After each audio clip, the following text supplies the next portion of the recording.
5, 4, 3, 2, 1. Good afternoon. I'm Jim Eskin. On behalf of Eskin Fundraising Training, it is my privilege to welcome you to our 70th webinar and empowering nonprofits.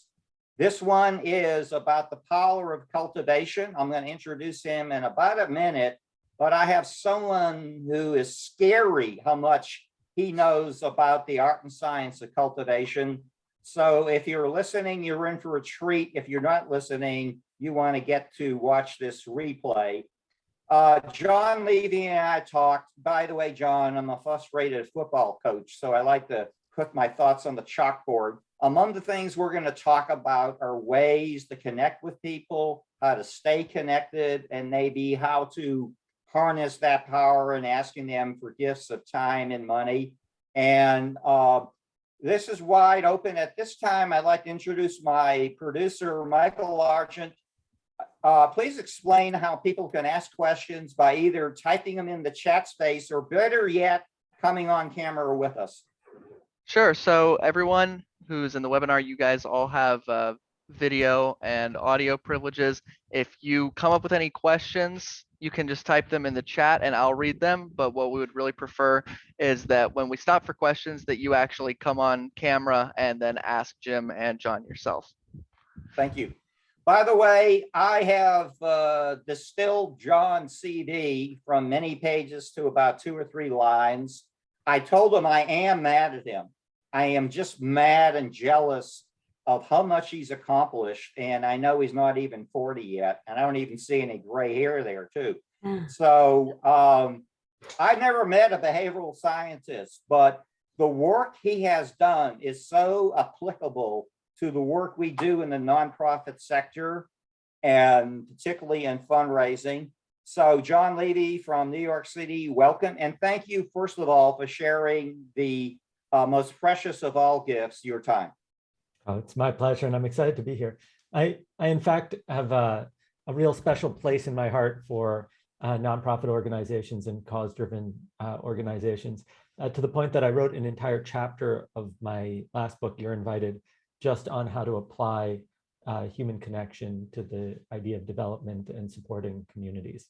Well, maybe I'll tell you what, let's do something, an audible here. Can you talk a minute or two about, the gist of that chapter? For that to make sense, we should probably cover a few other topics. Okay.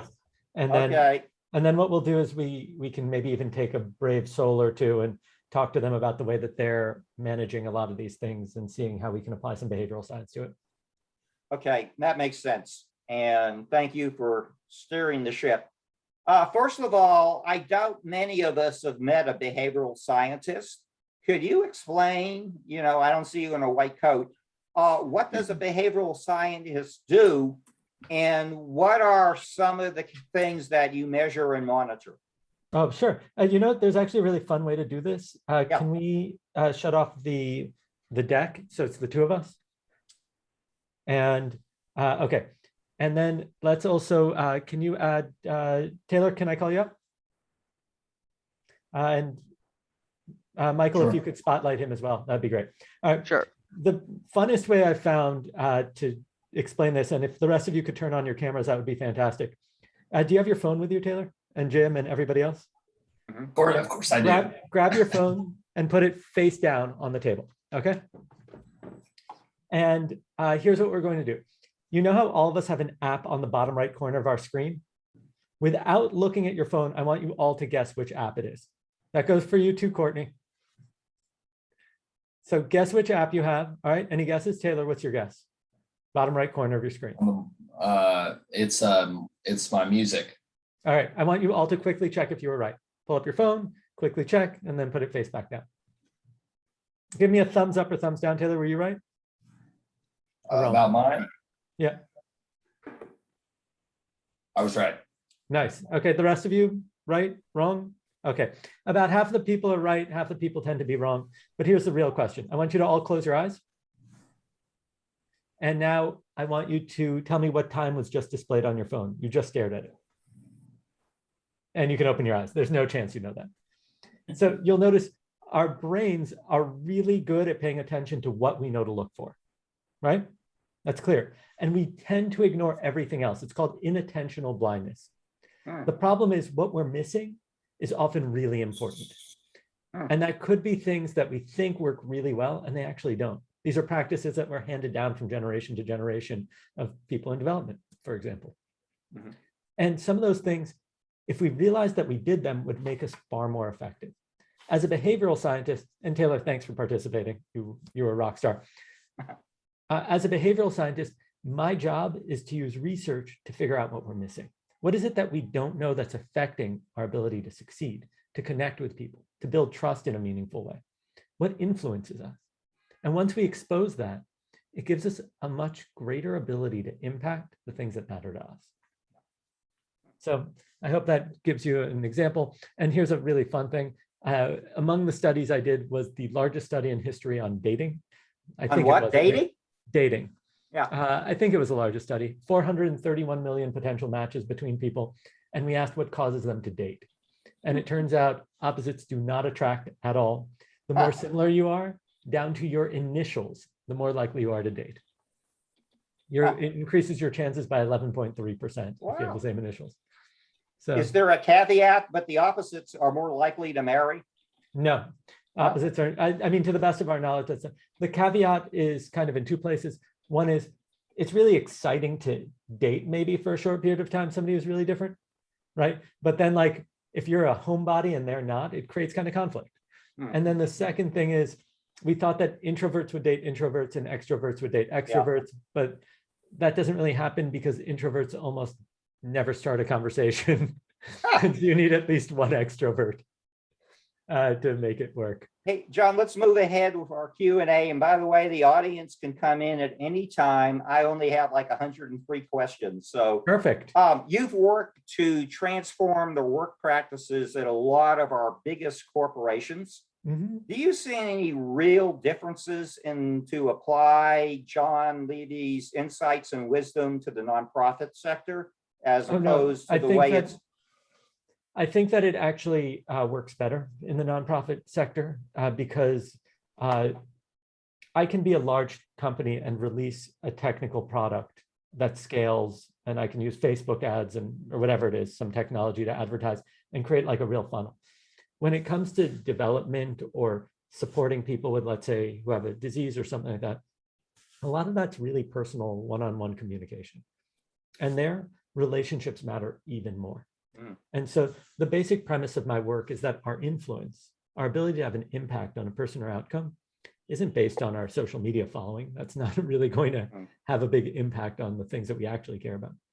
The things that matter to us depend on who we're connected to, how much they trust us, and the sense of belonging that we share. And that's true for the people we're trying to impact or the people we're trying to raise money from. John, in nonprofit and fundraising world, we love the word cultivation because you would see this is a very simple 4-step cycle. And cultivation is how we develop a personal and emotional bond between our donor prospect and the mission of our organization. Is that in sync with the way you have defined cultivation? So yeah, I look at it, I've almost the same words, right?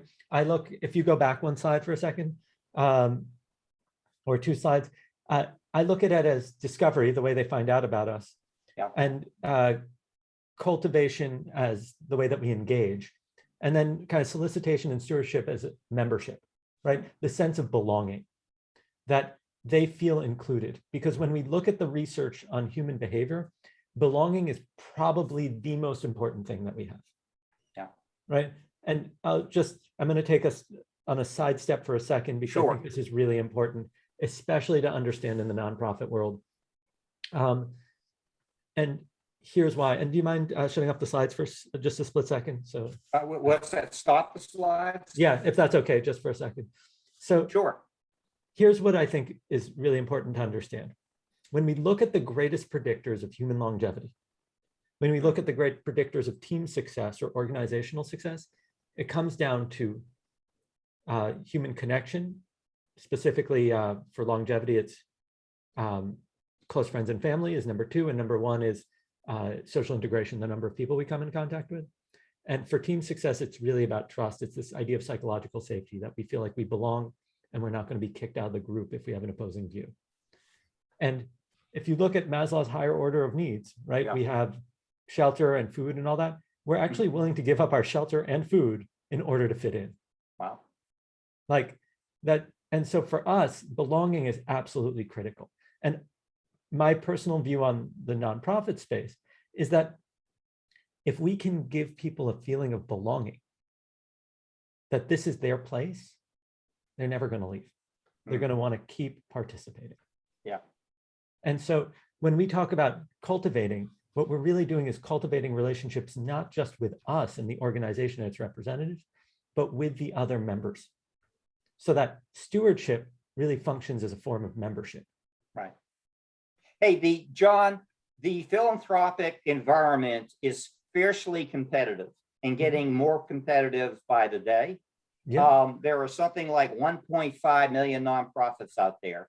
And the truth is, if to put yourself in the shoes of the donor, you're not choosing between the good and the bad. You're choosing between the good and the good. What has your research indicated? How do you think donors choose they're going to get my nonprofit, but not the Barbara's? Okay, so I'm going to share something, and my research isn't specific to nonprofits. I want to be very clear about this. There are people who research giving and so on. Do you remember there was a study done a few years ago where people were asked to donate to teachers, and then they were asked to donate to teachers with their names? So I would be asked to donate to a teacher named John, and donations increased dramatically. Yeah. And the reason has to do with something called the mere exposure effect. I'm sorry, what was that again? The mere exposure effect. It's the same reason that people marry or date people with the same initials more often, right? And it works like this. Does anybody know how the Mona Lisa became the most famous painting in the world? I love that. I know Barbara does twice, but it turns out that by art historian standards, it wasn't particularly important at all. In fact, nobody knew it. It was stolen in 1911, and the story went viral around the world. It's the first painting to go viral. And as a byproduct of the theft and all the press that it got, it became the most familiar and viewed painting ever. And so it's kind of the Kim Kardashian of the art world, which is it's famous for being famous, and thereby people like it and think it's important. So the likelihood, I would argue, of somebody donating to one cause or another is familiarity. Yeah. And that familiarity has to do with either, there's this kind of, what is it? A joke about how, like, you want to get somebody wealthy to donate to a cause, make sure it affects them, right? Like and so people donate to what's familiar and what's near. So we need some kind of halo effect. But if we want to take it to that next level, if we want to get people who are unfamiliar with something, we either need to get something a lot of attention, which can be very hard, or we do something called the Ikea effect. Should I go into this now, or do you want to save it? No, please go. I like it. Okay, Please. so actually, let's do this as a little bit of an interactive thing. Can we let go of the slides for a second? And Susan, can I invite you to interact with me? Yeah, make sure you're just unmuted, and if we could add her to the spotlight. Thank you. Susan, what's your organization? House of Neighborly Service. Great. Can you tell me just like the tagline?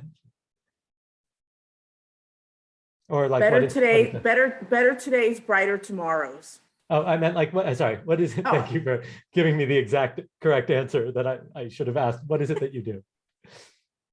Oh, what do we do? Yeah. We provide essential human services to residents of San Antonio's West Side. That's fantastic, right? That's one of the poorest, John. That's one of the poorest zip codes in the nation. So Correct. amazing, right?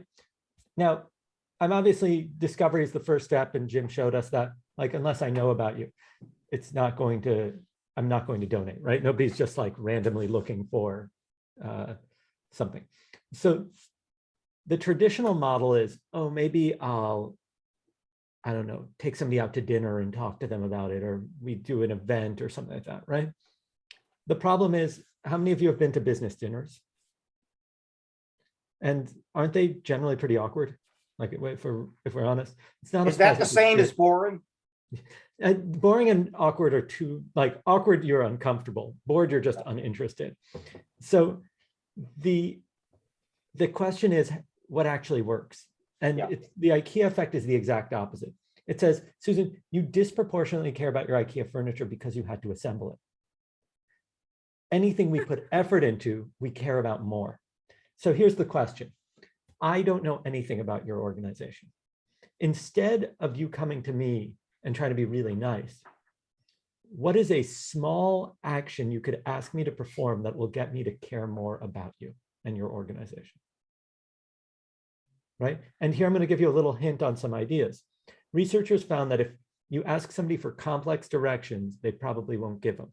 Yeah. But if you first ask for the time and then ask for the directions, although you're asking for a total that's more, you're more likely to get all of it.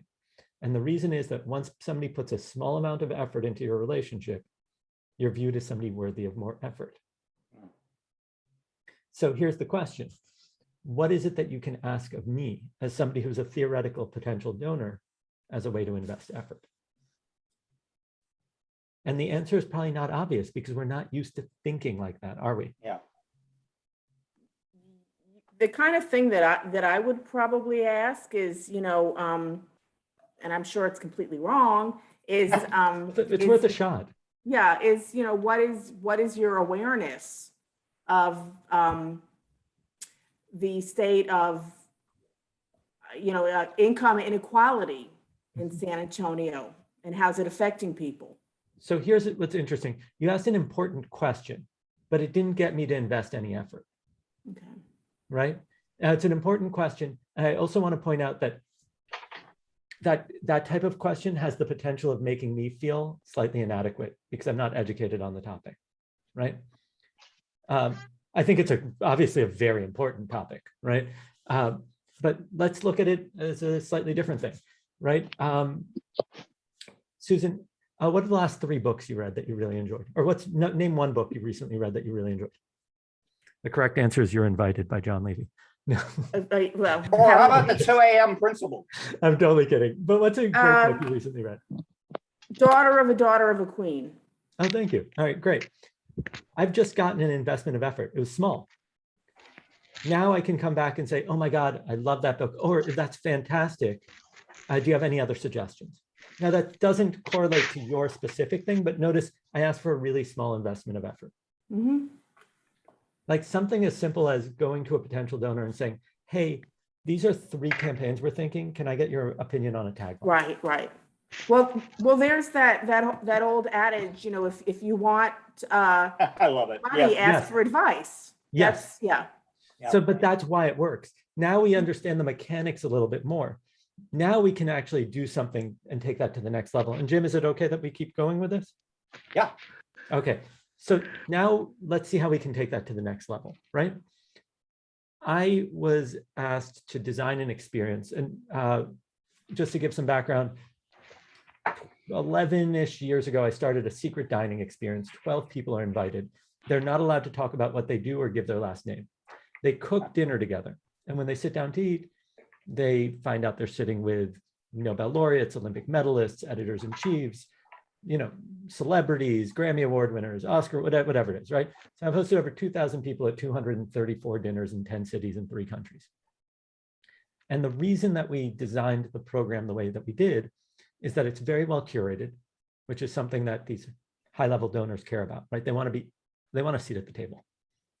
The second is that it is fundamentally novel. It's designed like nothing else they'll experience, right? Nobody is saying, oh, you have to cook for me. Everybody's saying, let me get a chef and impress you and all that. Wow. And the third is that it is, it's generous, right? I'm not asking anybody for anything. There's no angle. Now, it doesn't have to be generous purely for the sake of generosity at a nonprofit. They're aware that you care and what you care about. But notice that Ikea Effect is in full force, right? We are cooking together. They are investing effort into one another and into me. So the relationships are developing. And here's the question. Is there some kind of digital event or in-person event that we could invite them to that is well curated, meaning interesting people, that they participate in an interesting activity, and that they are investing effort, right? And I'll give you an example of one. Anybody here work on maternal mortality or invest in projects around it? One of the big issues with maternal mortality is really the lack of awareness. It's not necessarily that people or women are dying specifically at the hospital, but complications after the hospital, and everybody's paying attention to the baby rather than the mother. So they don't notice that when the mother has a headache, it could be an aneurysm, right? So it's an issue of what's called inattentional blindness, that we don't know to look for it, right? We only pay attention to everything else. So what we did was we created a game show on Zoom, and we'd have the donors playing along, and we would ask trivia and all these things and have videos and have them count the number of times a basketball was passed. Everybody's having a great time. They're all investing effort. It's highly novel. It's well curated. And then the last round, we asked questions about things that were taking place in the background of the videos, things that they would have never noticed. And then we replay the videos for them to show them that, hey, once you know to pay attention and look for these things, then we can do something about it. We can be aware. And that's the issue with maternal mortality. Once we are aware, and once we teach people, then the issue can be solved. So you can see it's built on the core values of the organization and the nonprofit. And it produces a novel experience on a platform where people can join from anywhere in the world. John, I'm going to step in with this question. You know, the last 18 months, particularly in the fundraising profession, has been unlike any other 18-month period, that we had to throw out a lot of what we were taught. It was when you're going to ask for money, you do that face-to-face, you do it in person. Typically, you know, of large donors, it's tough to get their time. And I hate the word, we all pivoted to virtual communication. Do you find that how we connect as humans, your principles really change when we move from in-person to virtual? I'll say that I don't think the principles change. I think humans are humans for the most part. Listen, don't get me wrong. If you work in non-neurotypical groups, right? So people who have autism spectrum disorder and things like that, then there are additional characteristics that we would want to take into account. But let's assume neurotypical group, then what we have to realize is that there's certain assumptions that we just make about events. And we make the assumption that people come to events to be entertained and to be enlightened. The problem with that theory is that when you bring that online and I play a video for you, that's not entertaining or enlightening enough to keep your attention, and you'll go wash your dishes. Nobody wants another fundraiser with like a mini private concert. I'll be honest, it's just not interesting. And the reason is that there are at least two characteristics that are ignored, and those are human connection and a sense of influence. And the reason we ignore that, I would say, is that it's intrinsic to in-person. When you go to a concert, it feels different than listening to stuff on Spotify. And when you go to a basketball game or something like that.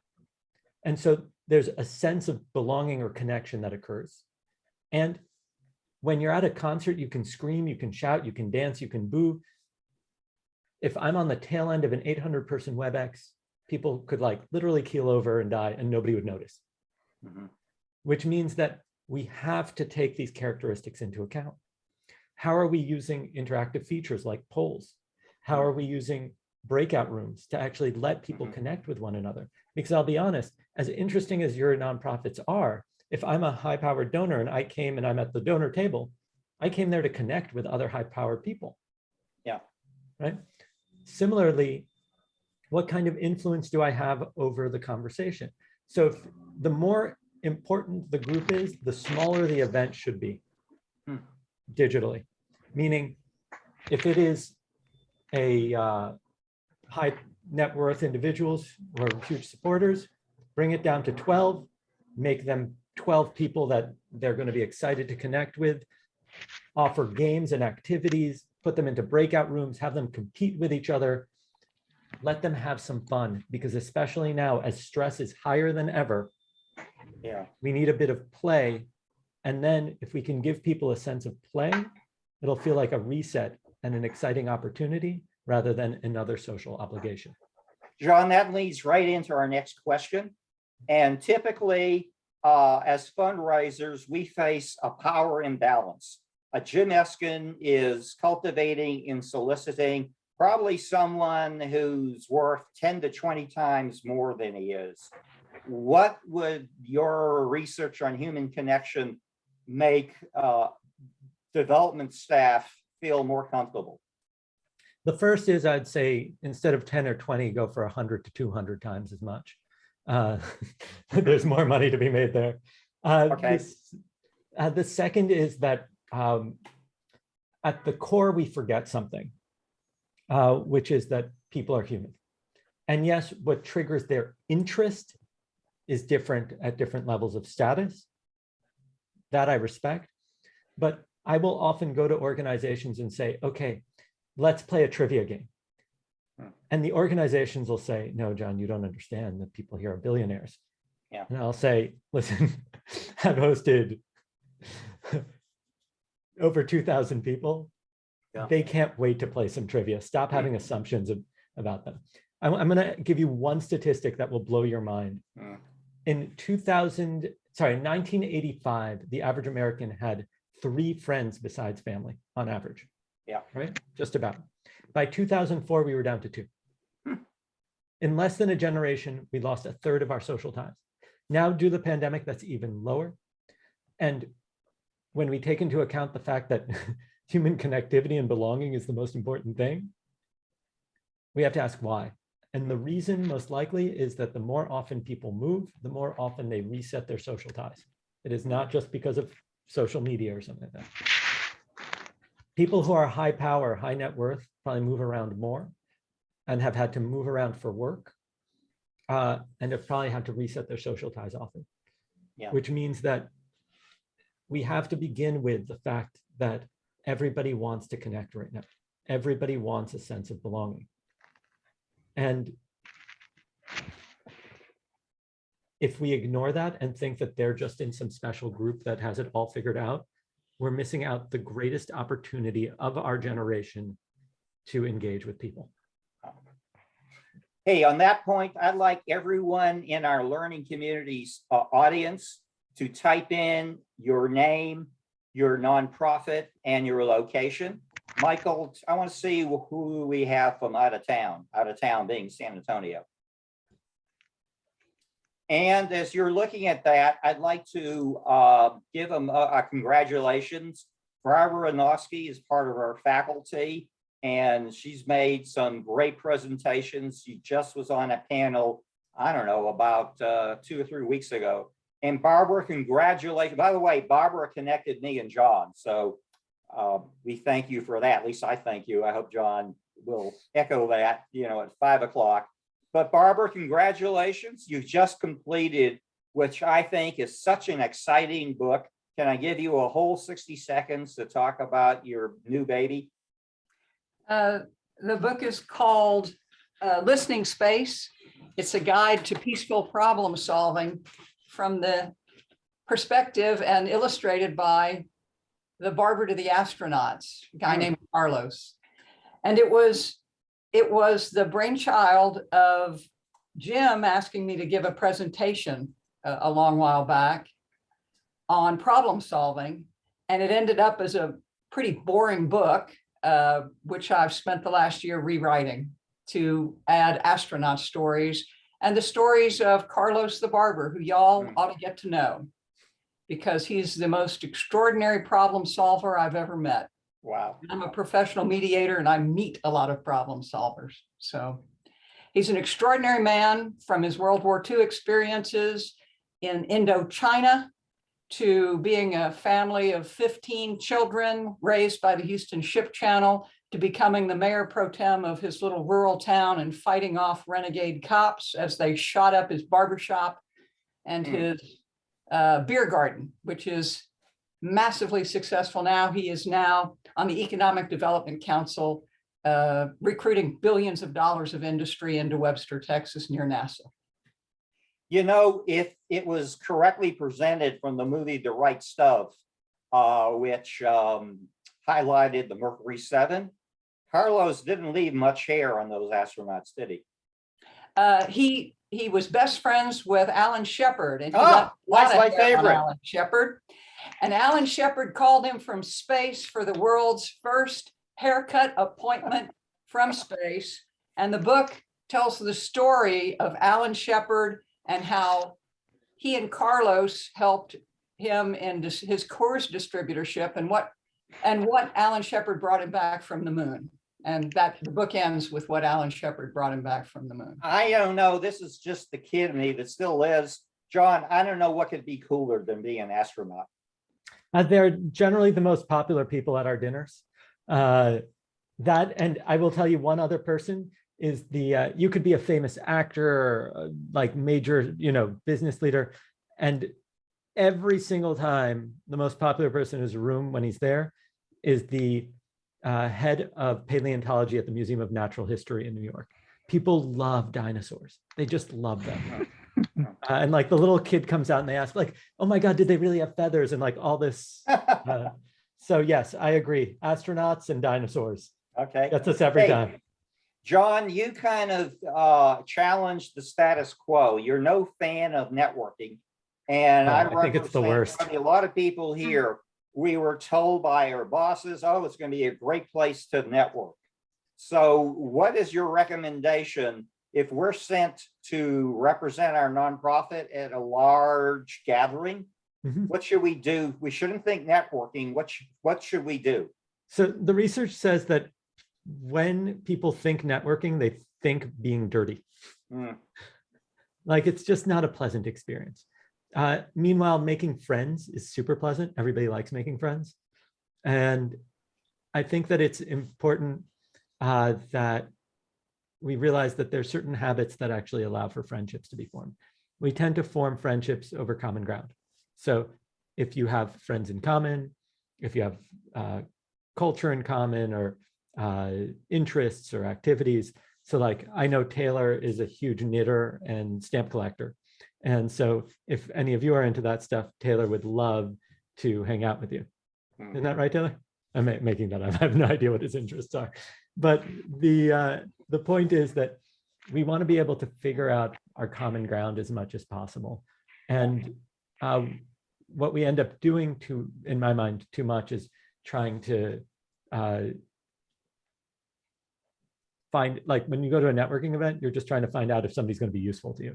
So it's not a particularly pleasant thing. And most people don't really get very much done at networking events as a byproduct. I'm going to ask you another question. If you talk to a fundraiser and ask, what is the toughest challenge you face? They'll say closing the gift.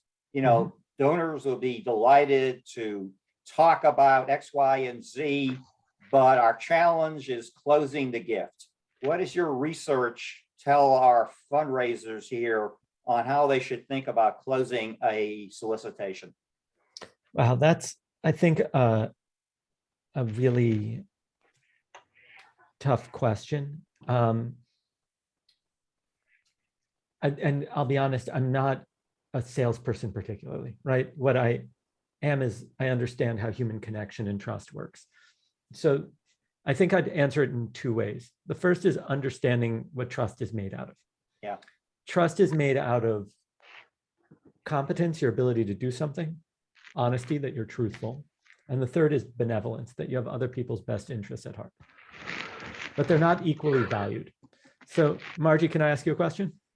Sure. All right. Hopefully you have the sense that like I do decent presentations. Let's say one day I come in, I do a presentation at bombs. Do you think, oh, John's incompetent, I can't trust him? Can you Or do you repeat think, the question? I said, if I screw up a presentation one time, would your assumption be that I'm incompetent?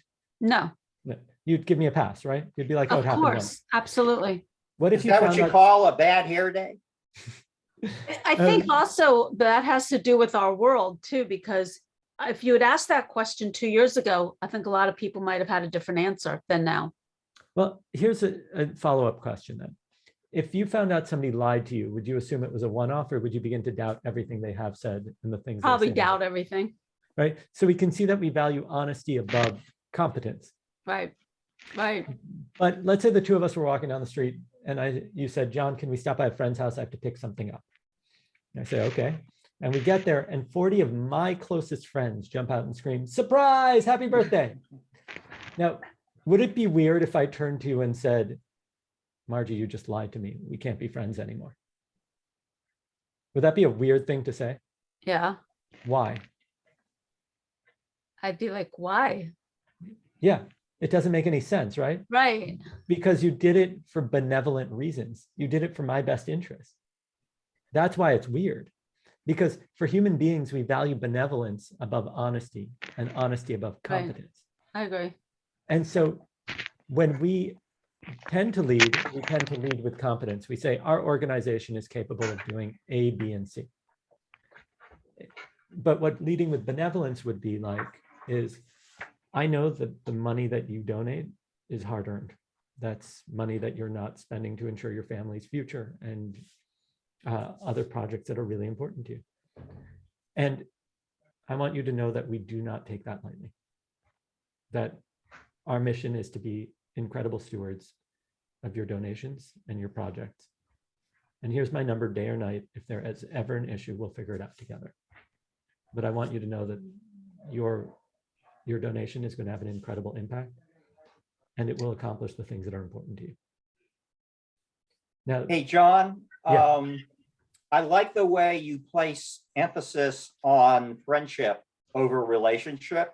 And I once heard a relationship is something you have until something better comes along. But Yeah. how do you define friendship? so if I may, I just want to finish the thing with Margie really quick. My point in all of that is that in order to be trusted, Look for my package. it's in The order to world be- doesn't stop. in order to be trusted at a high level, it's really important that we lead with benevolence, especially with something that can be as emotional to people as their money. And it's important to demonstrate competence and honesty along the way, but you got to lead with benevolence. Now, to answer your question, Jim, you asked if you could repeat that. Okay. How you define a friendship? Oh, that's interesting. I don't know if I have a clear definition. I think that there's a few years back, Facebook actually changed it for us because of the friend feature. So friendship used to be somebody that we held in really close regard. Now it's somebody that we kind of know. I think that it's less important really how we define it specifically, so much as to understand that most success actually isn't a byproduct specifically of our close friends, but from our loose ties, the people that we kind of know. So when you look at how people get jobs, it's not from their best friend, because you probably know the same people as your best friend. It's from the people you kind of know, like that person that you went to high school with that now works at that company and you found them on LinkedIn.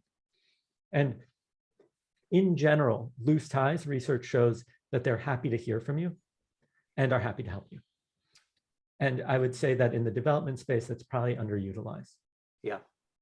I like to define a friendship in the fundraising world. Let's just say I get $1,000 first gift from John Levy, okay?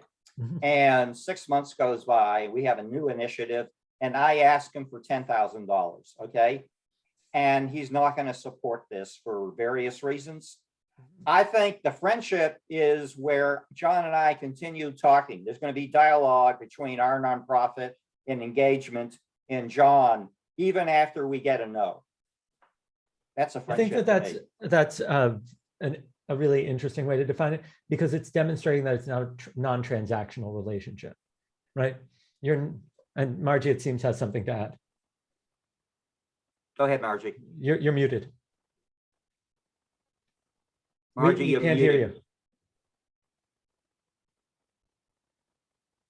Friendship can be for the moment because, for example, if you have a commonality, like let's say politics, and your friend is political with you, and then one of you changes your mind, is that person still going to be your friend? And that might be the test of real friendship.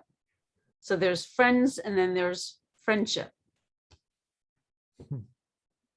I'll have to break that one down a little on the side, if that's okay.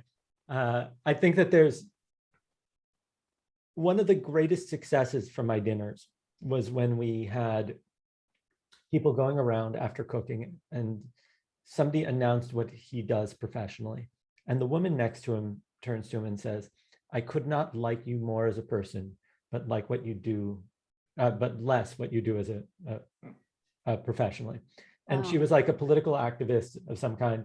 And he was the editor-in-chief of the Libertarian. And so they diametrically opposed in terms of political views and how they're spreading their message. But the fact that they could like each other on an individual level as human beings and have a common respect there is what kind of showed a success on my part. So I would say that you can be friends with people who are diametrically opposed to you, right? Throughout history, it's just tougher, frankly, because common ground kind of defines the likelihood of friendship in a lot of cases. You can get over that by creating common ground. So let's say Mary and I go to the gym together and we're doing wall sits, right, at the workout.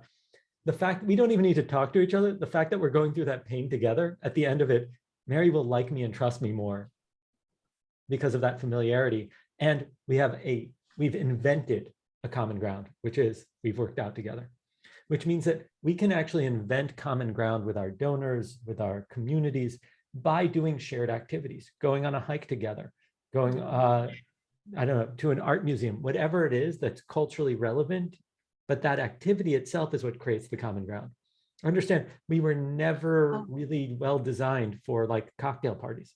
What we're designed for is shared effort. We didn't survive because we're the best at being strong or fast. We survived because we're the best at connecting. That's why arranged marriages always work so well. It's true, because they find the commonality in what they're doing. Yeah. Hey, John, people typically assume that good fundraisers, like good salespeople, are naturally gregarious and they're extroverts. Does your research say there's a place for the introverts to be effective? I didn't actually look at this personally. Who did is a man named Dan Pink. He wrote a book called To Sell is Human.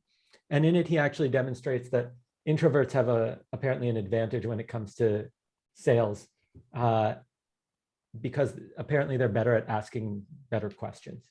So I'll emphasize one thing, which is there's this kind of like weird set of biases on how we think something is important. One of them is called the frequency illusion. Anybody bought a car in the past few years? Yeah. Okay. You may have noticed that right before you bought it, you noticed all of that car everywhere. Yeah. So you think it's much more common because our brain will notice what we think is important, right? Or what we tell to look for. And so it's easier to spot the gregarious people than the introverts and the quiet people. So we think that it's more associated to success than it is. It isn't. If that were true, then the greatest predictor of your success would be dropping out of Harvard because Bill Gates and Mark Zuckerberg did it and they became among the richest people in the world. So on average, hey, that's an amazing strategy. Let's all get into Harvard and then drop out. Hey, John, you're also an expert on indenture and fund. And Yes, I think too often the known to have fun. nonprofits, I think you said, are either awkward or boring. We've run into this trap of the same old galas, award luncheons, golf tournaments, and so on. How do you think nonprofits can introduce something that's genuinely fun and an adventure?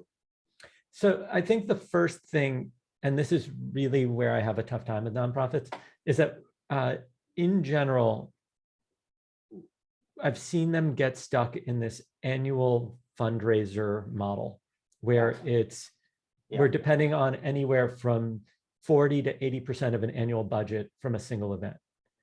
That single event is exhausting, drains the entire team, and frankly is near impossible to learn from because it happens annually. So it's hard to take the learnings and bring them to the next year. Staff turns over and all that. And then it's a really scary moment if you don't hit your numbers because then you might have to let staff go and things like that. So it's a really scary model. So what I prefer personally is a distributed model where we have initiation events which welcome people into the community. So they're small, it could be 8 people or 10 people. It works better, especially if the nonprofit is small to begin with, or if the people are introverted, it's a scale that they can handle. It also, if you do it weekly or monthly or however often you can, then it allows for people, it allows us to iterate and learn from session to session and try different things. So instead of, oh, we're going to spend a ton on a band, we can say, oh, let's try a board game night, see if that works. That could be super fun. Let's do karaoke one time, see if that works. If that works, repeat it. But it allows us to take an experimental approach and learn far more about it. And then somebody like Susan, you probably have a huge impact on a lot of families, right? What if we included a couple of those families or people from those families in the group? So suddenly they're having a quiz night or board game night with somebody who's actually being helped by the organization.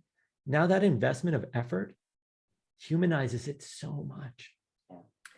I got to tell you, John, too often Susan will tell you there'll be somebody from our nonprofit in a $500 Amani suit telling, you know, how bad off these people are. But, you know, it's the messenger doesn't look like that. Well, you know, we're renovating a building and we're renovating a kitchen. And one of the things that we're well known in the community we serve is how fabulous the home cooked meals we do for the seniors are. So one of our, you know, objectives is to start bringing in supporters and potential donors and having them share meals with us and the seniors. So I would say maybe take it one step further. Can you get a local chef who would want that kind of patronage, right? These wealthy people, and have them donate their time to lead a food prep class? That would be a lot of fun. Yeah, that would be great. Now here, let's take it even one step further. Let's challenge them and say, okay, I want you to understand, without our help, they have a budget of $3.25. This is the first part of the game is we're going to play make a meal. Okay, these are what the prices are locally. Figure out how to make a meal if your budget is $3.25. That's not even enough calories for like a 5-year-old, right? So now this is what we offer. And to do this together, we have this incredible chef who's volunteering their time.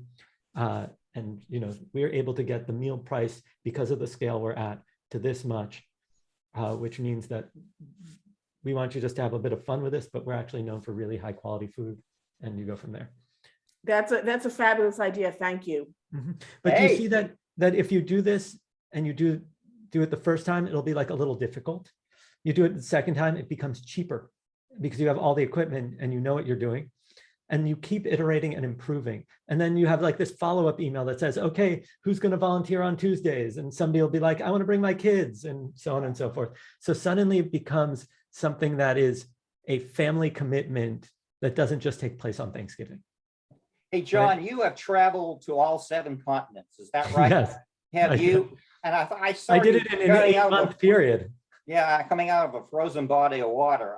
It hurt watching you. But have you observed any significant differences in the way that people connect overseas or even across America? Oh, I mean, there's huge differences, right? There are certain countries where people eat all their meals communally with a shared plate. There are certain places where the etiquette's completely different. So there are huge cultural nuances. What's less nuanced is the fact that, you know, these ideas of the Ikea effect or shared effort, right? That predates all the other cultural aspects that we talk about. Now, there might be a cultural aspect to like the appropriate way to ask for a donation and what's considered an acceptable way to approach and who you approach through and all that. I'll be honest, I'm not nuanced in those things, right? That's but I'm sure that stuff is significant. Sorry.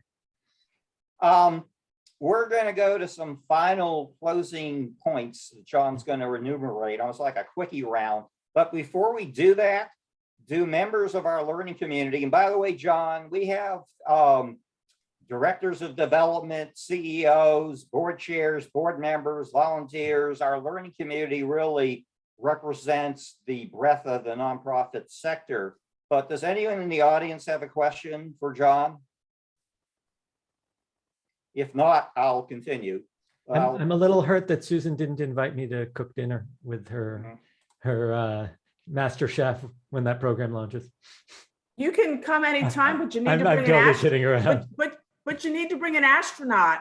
I need to bring an astronaut. I'll see if Dan wants to come. He's back at talking about astronauts, you know, one of the points you educated me on, that human beings are not logical. Could you expand on that a little? Yeah, in general, human beings make emotional decisions and we try to justify it with really bad logic. And the perfect example is anytime you're going to eat a dessert, like you come up with some really funny excuse to why you deserve it. But it's not logical at all. And we have to remember that we make emotional decisions. You've also shared that influence is a product of connection, trust, and community. Could you amplify on that thought? Yeah, it's really hard to influence anybody you're not connected to. It's possible, it's just very hard. And influence is something people opt into. So if they don't trust you, they're not going to opt in to be influenced.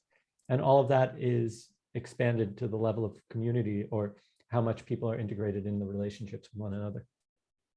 Could you repeat? Because again, I think we're getting a lot of different mixed messages on networking. And typically, you know, we go to our CEO and say it's going to be a great place for networking. Explain again what you see is wrong with networking. So networking in general makes us feel dirty. It feels like we're using somebody rather than developing an authentic relationship. Instead, we want to focus on activities and experiences that will actually cause us to become friends or to find common ground.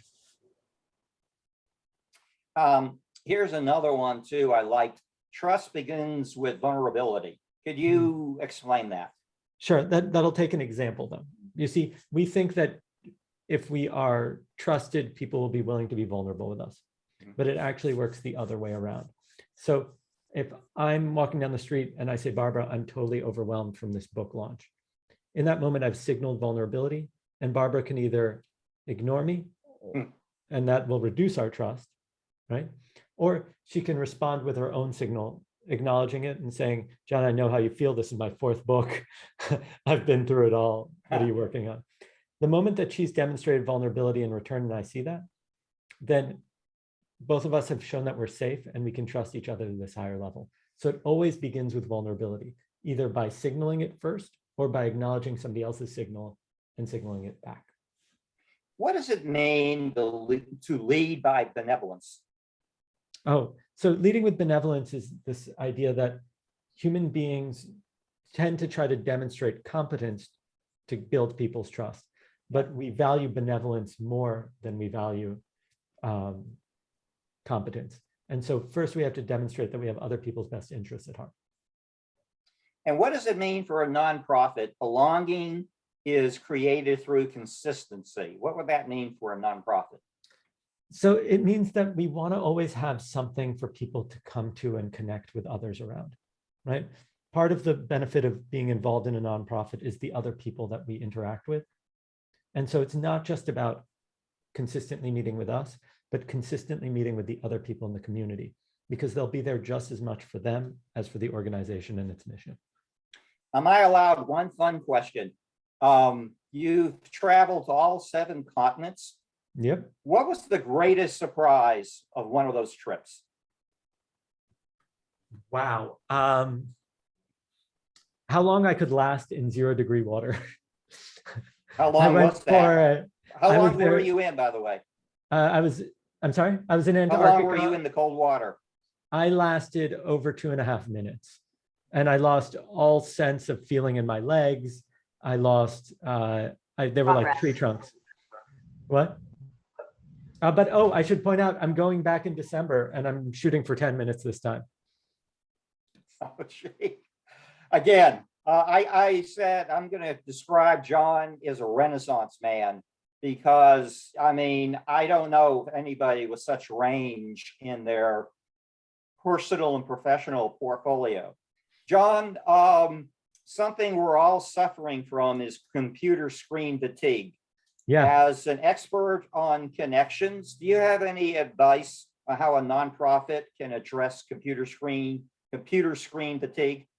Yeah, so there's essentially two important factors. One is, and I mentioned these earlier, if we're going to have people on Zoom or similar platforms, Teams or whatever it is, we want to make sure that it's highly interactive and we use breakout rooms to let people connect. So that way the social interaction feels like a reset. Otherwise, it's just more light in our eyes and we're already overwhelmed. And again, I love where you said friendships over a relationship. I can't tell you how many fundraisers said I'm good at building relationships. And what gets you above the relationship hump and into a friendship category? Oh, wow. That's a great question. I think it has to do with the level of trust that you have and if you can call on one another. So it's the level, I guess we'd call it belonging. Do you feel like you have a meaningful level of belonging with one another? We got a couple minutes left. Do we have any members of the learning community take advantage of Mr. Levy's wisdom and insights? Any questions for John? Margie, And if you have any questions, you can just unmute your mic Yeah. and we'll be able to hear you. Thank you, Mike. I think Margie's attempting to. Margie?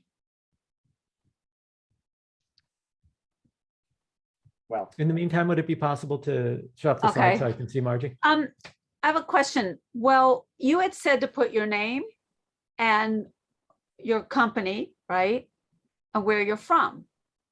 But in today's world where we're doing a lot of things remote and it really doesn't matter where you're from, would that necessarily be necessary? Because you could be anywhere in the world, really. This is a question to Jim or to me? To you. Oh, this was a question Jim put out. But to answer your question, I think that there's a benefit in general to finding out where people are, any facts about people for two reasons. One is maybe Margie and Barbara and Jim can do this with me really quick. Do any of you have any kids? Yeah. And Mary, you do? How many kids, Mary? And how many kids, Margie? Two? And Two. Margie? I have two. You have two? Awesome. So, and really quick, what state did you grow up in? Jim? Texas. Texas? Jim? confusion. Perfect. Margie Maryland. and Barbara? Texas. Okay, awesome. So notice now Mary and Barbara have common ground and Mary and Margie have common Okay. ground.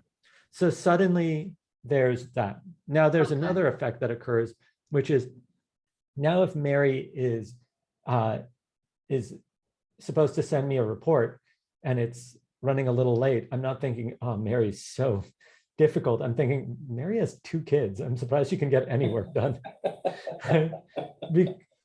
So it humanizes people the more information we tend to have about them. Right? That makes sense.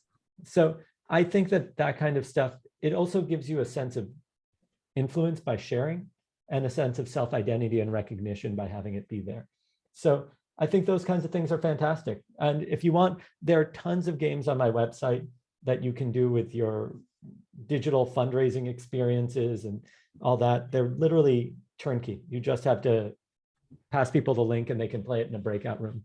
And among them is one called Get to Know You Bingo. And it literally is a bingo game that people play in breakout rooms where they try to find out all the common ground that they have. And in the process, they find out that like, oh, they love the same Netflix series and that they grew up in the same town or like whatever it is. And you find all this stuff that really draws a connection between people. Very cool.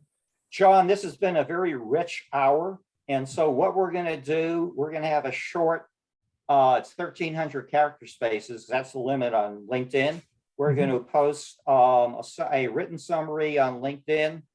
And then Michael Argent's going to do his spin dry, and we're going to have an edited version of this recording because you might want to share it with colleagues and others who weren't able to get here. I wanted to close, John. Maya Angelou once said, it sums it all up, people won't remember what you said. People won't even remember what you did. They'll never forget how they made you feel. And our work in nonprofits is to make John Levy and Barbara Renoski and Margie Hellshine appear like the most important people in the world to our nonprofit. And John, I give a money back guarantee with every webinar. And your chances of getting the gift go way up when you ask. I can't tell you how many years, now gray hair, you know, we were working on a 70-page proposal, you know, and fine tuning this and that. And we delayed asking for the gift because asking for the gift is going to result in dollars when we follow, I guess, your strategies. This has been a terrific, terrific hour. John, when did you found Influencers? Probably sometime around 11 years ago. Maybe, like, it's hard for Okay. me to track. It's been so long. Yeah. And so we COVID, want to thank who knows? you. This has just been a wonderful, and Barbara Renoski, thank you for introducing us, because John wouldn't be here if it wasn't for Barbara, and we're looking forward to Barbara's new book. And we're Let me say that John's book, let me just say something about John's book and please its do. influence. If you read nothing else other than page 160 on, it'll be worth your price. And it's the one thing I've wanted to say, and I mentioned to John before, because it's so impactful and so relevant to all aspects of our lives. I read it twice, and I really think it's a fine book. And I just wanted to jump in. I don't often read a book twice in a couple of months. John, and when do you plan to jump back into frozen water again? When's that happening? It's probably December 27th or 25th. I'm going to be in Antarctica with my wife. Oh my! And I hired even a breathing instructor to prepare me for it. I was going to say, how do you prepare for that? Cold plunges. I've had 3 warm showers in the past like 6 months or something like that. Yeah. Maybe or so. Yeah, it's a lot of cold exposure. I walk around New York in a t-shirt and shorts still. It's like 60 degrees out. Yeah. Well, listen, John, this has been such a wonderful learning hour. Thank you. Thank you for having me here. It's been fantastic. And, you know, and helping us understand how people are influenced, how you make human connections, and how people make decisions. And I better warn you, Barbara knows this, when you do such a remarkable job, we're going to ask you to do this again. Thank you for the research and the wisdom that you've shared with the nonprofit community and everybody else. So thank you. My pleasure. All right. Best of luck to you all. Susan, I look forward to a dinner invite. Bye, everyone. Thank you. Thank Bye. you. And thank you, Barbara. You're the booking agent. Barbara, Okay. I'll see you November 9th. Wow. Okay. Thank you, everyone.